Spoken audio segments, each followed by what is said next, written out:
ආයිබෝවන් හැමෝටම. අද මම කතා කරන්න යන්නේ ලංකාවේ අපි කතා කරන්න ගොඩක්ම බය. හැබැයි හැමෝම වගේ රහසින් කරන මාතෘකාවක් ගැන. මේක ඇහුවම සමහරුන්ට ලැජ්ජා හිතෙයි. සමහරුන්ට කේන්තියයි. හැබැයි අද අපි මේ ගැන විවෘතව කතා කරන්න ඕනේ. ඔව්, අද මාතෘකාව ස්වයං වින්දනය. මේක හොඳද? නරකද? ඇත්තදම ලෙඩ හැදෙනවද?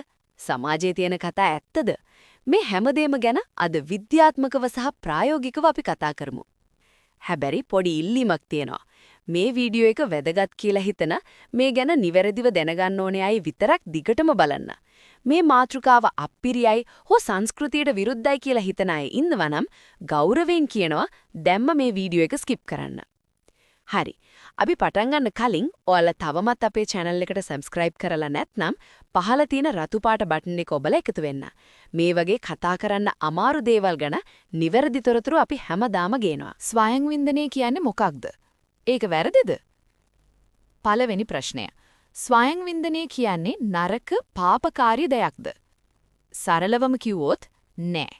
මේක ලෝකේ පුරා බහුතරයක් දෙනා කරන ඊ타මත් ස්වභාවික ජීව විද්‍යාත්මක ක්‍රියාවලියක්. Tamanගේ ශරීරය ගැන හඳුනා ගැනීමක්.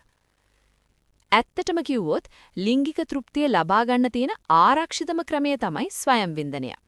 ඇයි මම එහෙම කියන්නේ? මේකෙන් අනවශ්‍ය ගැප් ගැනීම් වලින් අපිට ගැලවෙන්න පුරුවන්. ලිංගිකව සම්ප්‍රේෂණය වන රෝග බෝවීමේ අවදානමක් කොහෙත්ම නැහැ. ඒ නිසා Tamanගේ කායික අවශ්‍යතාවයක් ඉටු කරගන්න කාටවත් කරදරයක් නැතුව තනියම කරගන්න පුරුවන් හොඳම සහ ආරක්ෂිතම ක්‍රමය මේකයි. මේකෙන් ලැබෙන ශාරීරික සහ මානසික ප්‍රයෝජන මොනවද කියලා බලමු. විද්‍යාත්මකව ඔප්පු වෙච්ච දේවල් කිහිපයක් තියෙනවා. ආතතිය අඩුවීම, ස්ට්‍රෙස් රිලීෆ්. අපිට ස්ට්‍රෙස් එකක් ආවම එහෙමත් නැත්නම් ලිංගික ආතතියක් තියෙනකොට ස්වයං වින්දනය හරහා ඒක සමනය කරගන්න කුල්ලන්. ඒ වෙලාවට අකේ මොලෙයින් එන්ඩෝෆින් වගේ හැපි හෝමෝන්ස් නික්මනවා. එතකොට මනසට වගේම ශරීරයටත් ලොකු සහනයක් දැනෙනවා. හොඳ නිින්දක්. better sleep. ගොඩක් අයට ස්වයං වින්දනයට පස්සේ ඇඟට දැනෙන සැහැල්ලුව නිසා ඉක්මනට සහ සුවදායක නිින්දක් ලබා ගන්න පුළුවන් වෙනවා. මනෝභාවය යහපත් වීම. mood boost. ඔයා ඉන්නේ අප්සෙට් එකක නම් මේකෙන් ඔයාගේ මූඩ් එක පොඩ්ඩක් චේන්ජ් කරගන්න උදව් වෙනවා. පිරිමින්ට විශේෂ වාසියක්. පරීක්ෂණ වලින් හෙළිවෙලා තියෙනවා නිතර ශුක්‍රාණු පිටවීම මගින් පසුකාලීනව පුරස්ති ග්‍රන්ථි පිළිකා ප්‍රොස්ටේට් කැන්සර් ඇතිවීමේ අවදානම යම් දුරකට අඩු කරන්න පුරුවන් කියලා. හරි. දැන් අපි හොඳ පැත්ත කතා කරා. හැබැයි හැලදේකම වගේ මේකෙත් අතුරු ආබාධ හෝ නරක පැත්තක් තියෙන්න පුළුවන්. ඒක රඳා පවතින්නේ ඔයා එක කරන විදිහ සහ ප්‍රමාණය මත. ලංකාව වගේ රටක ගොඩක් අයට තියෙන ප්‍රශ්නයක් තමයි ස්වයං වින්දනය කරාට පස්සේ ඇතිවෙන වරදකාරී හැඟීම. අයියෝ මම මහජර වැඩක් කරා. මේක පවක් කියලා හිතෙනවා. මේක ඇතිවෙන්නේ අපේ ආගමික, සංස්කෘතික හෝ පෞල් පසුබිම නිසා. ඇත්තටම මේ ක්‍රියාවලියෙන් ශරීරයට හානියක් නොවුනත් මේ වරදකාරී හැඟීම දිගින් දිගටම හිතේ තියාගෙන හිටියොත් ඒක ඔයාගේ මානසික සෞඛ්‍යයට, mental health වලට ගොඩක් නරක විදියට බලපාන්න පුළුවන්. ඊළඟ ලොකුම ප්‍රශ්නේ ඇබ්බැහිවීම. ඕනෑම දෙයක් ඕනෑමට වඩා ඕනෙම නැහැ කියනවනේ. කොහොමද ඔයා දන්නේ ඔයා මේකට ඇබ්බැහි වෙලා කියලා? සරලයි.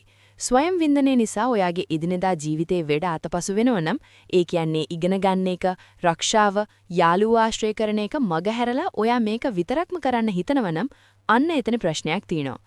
එහෙම තත්වයක් තියෙනවා නම් ලැජ්ජා වෙන්නේ නැතුව සුදුසුකම්ලත් උපදේශකවරයෙක් හෝ දොස්තර කෙනෙක් හමු වෙලා උපදෙස් ගන්න. තවත් දෙයක්. ගොඩක් අය ස්වයං වින්දනය සඳහා පෝන් වැඩිහිටි වීඩියෝ බලන්න පුරුදු වෙලා ඉන්නවා. ස්වයං වින්දනයට වඩා පෝන් වලට ඇබ්බැහිවීම භයානකයි. ඇයි? පෝන් වල පෙන්වන දේවල් ඇත්ත ලිංගික ජීවිතයට වඩා ගොඩක් වෙනස්. ඒවා රියලිස්ටික් නැහැ. හැබැයි මේවා නිතරම බලන කෙනෙක් තමන්ගේ අනාගත සහකරු හෝ සහකාරියගෙනුත් ඒ පෝන් වල තියෙන දේවල්ම අපේක්ෂා කරන්න පුළුවන්. එතකොට සැබෑ ජීවිතයේ සබඳතා, රිලේෂන්ෂිප්ස් හෝ මැරේජ් බිඳ වැටෙන්න පුළුවන්. ඒ නිසා පෝන් සහ රියැලිටි පටලවා ගන්න එපා. තවද භාවිතා කරන ක්‍රමය, harsh methods සහ නිතරම කිරීම නිසා ලිංගික අවයවවල සංවේදීතාවයේ යම් තරමකට අඩු වෙන්න පුළුවන්. මේක පස්සේ කාලෙක සහකරුවෙක් එක්ක එකතු වෙද්දී බලපාන්න ඉඩ තියෙනවා. දැන් එමු අපේ සමාජයේ තියෙන ලොකුම මිත්‍යා කතා ටිකට. මේවා අහලා ඔයාලා බය වෙලා ඇති.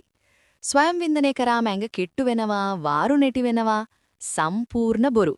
මේකෙන් ඇඟ කිට්ටු වෙන්නේ නැහැ. ශක්තිය වැය වෙන්නේ සාමාන්‍ය ව්‍යායාමයකදී වගේ විතරයි. හොඳක කන බොනවා නම් කිසිම ප්‍රශ්නයක් නැහැ. මේකෙන් වඳභාවය, ඉන්ෆර්ටිලිටි ඇති වෙනවා. ශුක්‍රාණු ඉවර වෙනවා. නෑ. පිරිමියන්ගේ නිරන්තරයෙන් අලුත් ශුක්‍රාණු හැදෙනවා. මේකින් වඳභාවය ඇති වෙන්නේ නැහැ. විවාහ වුණාට පස්සේ ලිංගික අප්‍රාණිකත්වය, ඉරෙක්ටයිල් ඩිස්ෆන්ක්ෂන් ඇති වෙනවා. විද්‍යාත්මකව එහෙම ඍජු සම්බන්ධයක් නැහැ. හැබැයි මම කලින් කිව්වා වගේ පෝන් වලට ඇබ්බැහිවීම නිසා මානසිකව එවැනි තත්ත්වයන් ඇති වෙන්න පුළුවන්. ඉතින් අද අපි ස්වාම්වින්දනයේ හොඳ නරක වාසී සහ අවාසී හැමදේම කතා කරා. අවසාන වශයෙන් කියන්න තියෙන්නේ අපේ පැරණි කියමනක් තියෙනවානේ ඕනෑම දෙයක් ඕනෑවට වඩා ඕනෙම නැහැ කියලා. ස්වාම්වින්දනය කියන්නේ ස්වභාවික දෙයක්. ඒක මධ්‍යස්තව in moderation තමන්ගේ එදිනෙදා ජීවිතයට බාධාවක් කරගන්නේ නැතිව කරනවා නම් ඒකෙන් කිසිම ගැටලුවක් ඇති වෙන්නේ නැහැ. අනවශ්‍ය විදිහට බය වෙන්නවත් වරදකාරී හැඟීමක් ඇති කරගන්නවත් එපා. මේ වීඩියෝ එකෙන් ඔයාලගේ හිතේ තිබ්බ ප්‍රශ්නවලට උත්තර ලැබෙන්නේ නැති කියලා මම හිතනවා. වීඩියෝ එක ප්‍රයෝජනවත් නම් ලයික් එකක් දාන්න. ඔයාලගේ අදහස් හෝ තව දැනගන්න තියෙන දේවල් පල්ලෙහා කමෙන්ට් එකක දාන්න. ඇනොනිමස් ප්‍රොෆයිල් එකකින් හරි කමක් නැහැ. තවමත් අපේ පවුලට එකතු වෙලා නැත්නම් දැන් මේ සබ්ස්ක්‍රයිබ් කරන්න. තවත් වැදගත් වීඩියෝ එකකින් ඉක්මනට හමු වෙමු. එතකන් හැමෝම පරිස්සමෙන් ඉන්න. ආයිබෝවන්.